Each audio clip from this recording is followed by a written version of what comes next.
So today you are being asked to use your imagination. We want you to imagine that you are living in Jerusalem in the year 55. And if you're living in Jerusalem in the year 55, that means you are living at a time in which many different people believed in and were worshiping many different gods, and you had so many different places you could choose to worship, and so many different gods you could choose to worship, which meant that if you wanted to, you could worship Baal, who required a sacrifice of a pig, or sometimes your child, or you could worship Aphrodite, who required that you paid to have sex with one of her temple prostitutes. But instead of worshiping Baal or Aphrodite, you have felt called to worship the God of the Hebrews and to experience this new movement of following this amazing person named Jesus Christ. And because that is the God you are choosing to follow, you are going to an actual home of someone, most likely a widow, and during this small, intimate church service, imagine that what takes place is you bring your own meal, and sometimes during this meal, someone sings a song, someone offers a prayer, and then someone reads the latest letter that Paul the Apostle has written. And imagine that these are the words from the Apostle Paul that you get to hear on this particular day. For in Christ Jesus you are all children of God through faith. As many of you as were baptized into Christ have clothed yourself with Christ. There is no longer Jew or Greek, slave or free, for you are all one in Christ Jesus, heirs accordingly to the promise. And after the letter is written, you participate in communion, and then you go to the highways and the byways, and you get to share with all of those around you the good news of Jesus Christ, as well as clothing, feeding, healing, and bringing light and joy into the community. Now I want you to imagine that it's the year 60. You are still attending that same house church, but now it's gotten much more bigger with attendance. So there are people in the living room, and there are people in the dining room, and you're still sharing a meal, and you're still singing songs, and you still say a prayer, and now someone stands up to read the newest letter that Paul has written, and this letter from Paul says, You are taught to put away your former way of life, your old self, corrupt and deluded, and to clothe yourself in the spirit of your minds, and to clothe yourselves with a new self created to the likeness of God. And after you read this letter, you participate in communion, you go out to the highways and the byways, you bring healing and joy and feeding and clothing into the lives of people around you. Now, imagine that it is the year 61, and the country's become a bit confused because you're on the verge of going into war with Rome. However, you are still going to that church, and you're still sharing a meal, and you're still singing a song, and you're still praying, and you get the latest letter from Paul, and this letter from Paul says, As God's chosen ones, holy and beloved, clothe yourselves with compassion, kindness, humility, meekness, and patience. Bear with one another, forgive one another.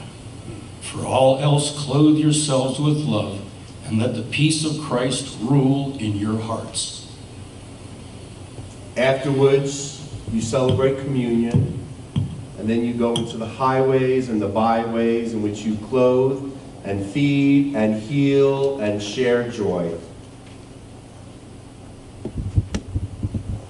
Now imagine that it's the year 80. Your country has been attacked by Rome. Almost every important religious institution has been burned to the ground. You're still part of this church, but now this church has built this big sanctuary. And within this sanctuary that you have been attending for 25 years, you have learned through the letters of Paul that because of Jesus Christ, you have been invited to clothe yourself with the Spirit of Christ. Imagine that for 25 years of receiving this letter, you have been taught to clothe yourself in the spirit of your minds, that you've been taught for 25 years to clothe yourselves with compassion and kindness and humility and meekness and patience and love, and that you have been taught to clothe yourself with the ability to forgive one another. So now imagine you're standing in this big, beautiful sanctuary full of people, and someone during worship says, "Hey, I have something brand new that I want to share with you." It is a gospel that tells the story of Jesus Christ, and it is a gospel that talks about his birth and his healing and his teaching. And so during this worship service, you listen to the entire gospel being read, and they get to Matthew 22 and the parable about the wedding feast. Now imagine that you live in a culture that tells stories, and imagine you live in a culture that understands that often stories use metaphors and symbols to teach a greater truth. So imagine that when you hear this parable being taught for the first time, you know that the King is God. And you know the Son is Jesus. And you understand that the wedding banquet is making reference to the kingdom of heaven. And you understand this whole notion of the guy not wearing a wedding garment really is not a story about someone not wearing the right article of clothing. Because you've been coming to this church for 25 years, and you've read and heard all these letters from Paul, you know this is not a story about a man who did not have the right wardrobe. It's a story about a person who is in the presence of God, who has chosen not to clothe themselves with Christ. This is a story of someone who is in the welcoming presence of Christ and has chosen not to see all as equals. This is a person who has chosen not to believe that all are heirs to the promise. And you understand that this man has yet to put away the ways of his old style of living, and he has yet to allow himself to be transformed into the likeness of God. And then you understand the real reason why the king is upset. The king is not upset because he's a mean king. The reason why the king is so upset is that the king has laid out this amazing banquet in which all this man could possibly want is placed before him. And even with the king's generosity, the man is refusing to put on the clothes of compassion, kindness, and humility. Even with all the generosity the king has placed before this individual, this man has refused to clothe himself with meekness, love, and patience. Even with all the king has done, this man is refusing to clothe himself in the garments of forgiving others. And then you begin to understand that this whole part of the man being kicked out, it may sound unfair, but Jesus is just being over the top to basically say, when you refuse to clothe yourself in equality, when you refuse to clothe yourself in compassion, when you refuse to clothe yourself in kindness, and when you refuse to clothe yourself with the ability to forgive, guess who suffers the most? It is actually you.